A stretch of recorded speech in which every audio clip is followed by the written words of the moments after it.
Capítulo noveno. Regla quinta. Primera parte. Es necesario consultar los pasajes paralelos, explicando las espirituales por las espirituales. Primera corrida. Definición de pasajes paralelos. Con pasajes paralelos, entendemos aquí los que hacen referencia el uno al otro, que tienen entre sí alguna relación, o tratan de un modo u otro de un mismo asunto. Importancia de los pasajes paralelos. No solo es preciso apelar a tales paralelos para aclarar determinados pasajes oscuros, sino al tratarse de adquirir conocimientos bíblicos exactos en cuanto a doctrinas y prácticas cristianas. Porque, como ya hemos indicado, una doctrina que pretende ser bíblica no puede considerarse del todo como tal, sin resumir y expresar con fidelidad todo lo que establece y exceptúa la Biblia en sus diferentes partes en orden al particular. Si siempre se hubiera tenido esto presente, no cundirían hoy tantos errores con la pretensión de ser doctrinas bíblicas. Tipos de pasajes paralelos. En este estudio importante conviene observar que hay paralelos de palabras, paralelos de ideas, paralelos de enseñanzas generales. 1. Paralelos de palabras.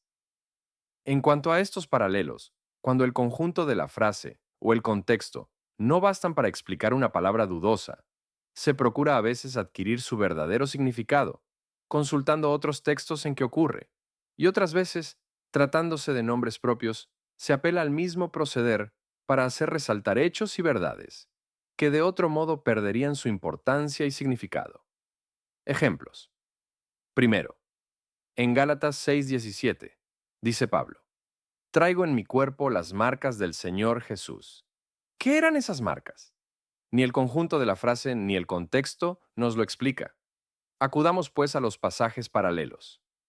En 2 Corintios 4:10, hallamos en primer lugar que Pablo usa la expresión de llevar la muerte de Jesús en el cuerpo, hablando de la cruel persecución que continuamente padecía Cristo, lo que nos indica que esas marcas se relacionan con las persecuciones que sufría.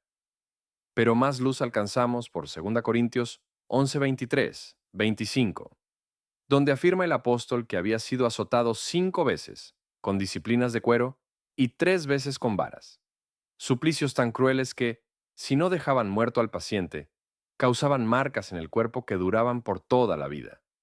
Consultando así los paralelos, aprendemos pues que las marcas que traía Pablo en el cuerpo no eran llagas o señales de la cruz milagrosa o artificialmente producidas, como pretenden algunos, sino marcas o señales de los suplicios sufridos por el Evangelio de Cristo.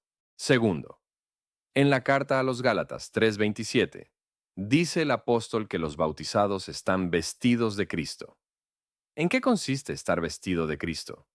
Por los pasajes paralelos en Romanos 13:13 a 14 y Colosenses 3:12 a 14. Lo sacamos en claro. El estar vestido de Cristo, por una parte, consiste en haber dejado las prácticas carnales como las lujurias, disoluciones, pendencias y envidias.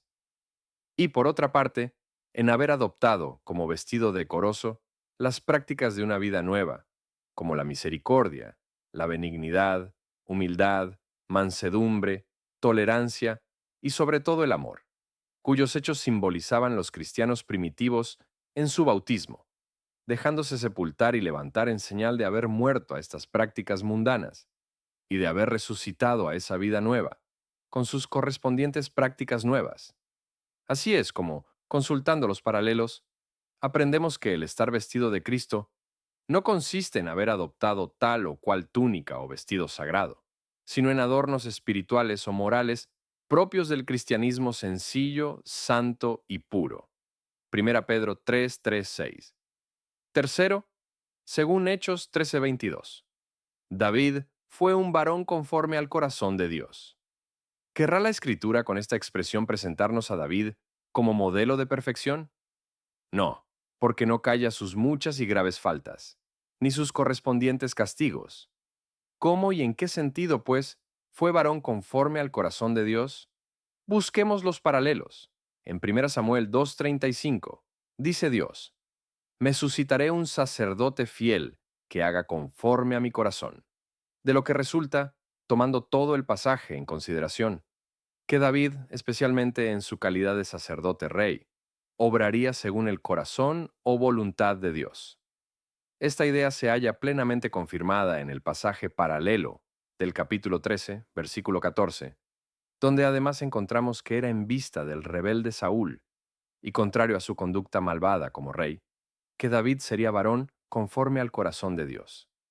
Si bien David, pues, como vemos por la historia y por sus salmos, ordinariamente fue varón piadoso, en muchos casos digno de imitación, no nos autorizan de ningún modo los paralelos de nuestro pasaje a considerarle como modelo de perfección, siendo su significado primitivo, como hemos visto, que David, en su calidad oficial, contrario al rebelde rey Saúl, sería varón que obraría conforme al corazón o voluntad de Dios.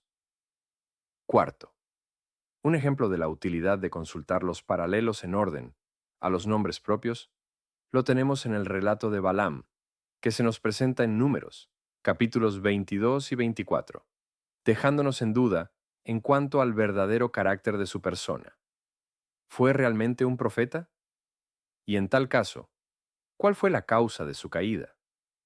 Consultando los paralelos del Nuevo Testamento, hallamos, por 2 Pedro 2:16 y Judas 1:11, que fue un pretendido profeta que obraba llevado por la pasión de la codicia, y por Apocalipsis 2:14, que a sus instigaciones Bala quiso caer a los israelitas en un pecado tan grande que les costó la destrucción de 23,000 personas. Quinto, conviene observar también que por este estudio de paralelos se aclaran contradicciones aparentes. Según Primera Crónicas 21:11, por ejemplo, ofrece Gad a David, de parte de Dios, el castigo de 3 años de hambre. Y según 2 Samuel 24:13, le pregunta a Gad si quiere 7 años de hambre. ¿Cómo puede preguntarle si quiere 7 y al mismo tiempo ofrecerle 3? Sencillamente porque, por el paralelo de 2 Samuel 21:1, comprendemos que en la pregunta toma Gad en cuenta los 3 años de hambre ya pasados, con el que están pasando, mientras que en el ofrecimiento de los 3 años solo se refiere al porvenir. Sexta atención. Al consultarse esta clase de paralelos, conviene proceder como sigue. Primeramente, buscar el paralelo, o sea, la aclaración de la palabra oscura en el mismo libro o autor en que se halla. Luego, en los demás libros de la misma época. Y finalmente, en cualquier libro de las Escrituras. Esto es preciso porque, a veces, varía el sentido de una palabra, ya según el autor que la usa, según la época en que se emplea, y aún, como ya hemos indicado, según el texto en que ocurre en un mismo libro. Ejemplos. Primero, un ejemplo de cómo diferentes autores emplean una misma palabra en sentido diferente lo hallamos en las cartas de Pablo y de Santiago. La palabra obras, cuando ocurre sola, en las cartas a los romanos y a los gálatas, significa lo opuesto a la fe, a saber, las prácticas de la ley antigua, cual fundamento de la salvación. En la carta de Santiago, al contrario, se usa la misma palabra siempre en sentido de la obediencia y santidad que produce la verdadera fe en Jesús. En este caso, y en casos parecidos, no se aclara, pues, la una palabra a la otra, de cuya circunstancia comprendemos la necesidad de buscar paralelos, con preferencia en el mismo libro o en los libros del autor que se estudia. Notemos, sin embargo, que un mismo autor emplea, a veces, una palabra en sentido diferente, en cuyo caso, tampoco una expresión explica la otra. Leemos en Hechos 9:7 que los compañeros de Saulo, en el camino de Damasco, oyeron la voz del Señor, y en el capítulo 22:9 del mismo libro, que no oyeron la voz. Es el caso que entre los griegos, como entre nosotros, la palabra oír se usaba en sentido de entender. Oyeron, pues, la voz, y no la oyeron. Es decir, oyeron el ruido, pero no entendieron las palabras. Del mismo modo, distinguimos entre ver y ver, como lo hacían los hebreos, usando la palabra en sentido diferente. Así, leemos en Génesis 48:8, 10, que Israel vio los hijos de José, y acto seguido, que estaban tan agravados de vejez sus ojos que no podía ver. Es decir, los vio confusamente, pero no les podía ver con claridad, siendo necesario para ello ponérselos cerca, como también dice el contexto. Búsquense, pues, los paralelos, con preferencia y en primer lugar en un mismo autor, pero no se espere, ni en tal caso, que sirvan siempre de paralelos todas las expresiones iguales.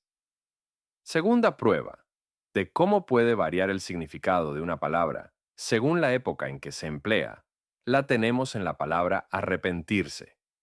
En el Nuevo Testamento se usa constantemente en el sentido de cambiar de mente el pecador, es decir, en el sentido de cambiar de opinión, de convicción íntima, de sentimiento. Mientras que en el Antiguo Testamento tiene significados tan diferentes que únicamente el contexto, en cada caso, los puede aclarar. Tanto es así que en el Antiguo se dice de Dios mismo que se arrepintió, expresión que nunca emplean los escritores del Nuevo al hablar de Dios, excepto en el caso de citar el Antiguo Testamento. De lo que resulta evidente que al decir que Dios se arrepiente, no debemos de ningún modo tomarlo en el mismo sentido que nosotros hoy comprendemos el arrepentimiento de un hombre. Deben, pues, buscarse los paralelos. En segundo lugar, en los escritos que datan de una misma época, con preferencia a los que se pudieran hallar en otras partes de las Escrituras. Si te gusta nuestro contenido, no dudes en suscribirte. Activa la campana de notificaciones para que te avise cuando subamos el próximo capítulo. Hasta la próxima.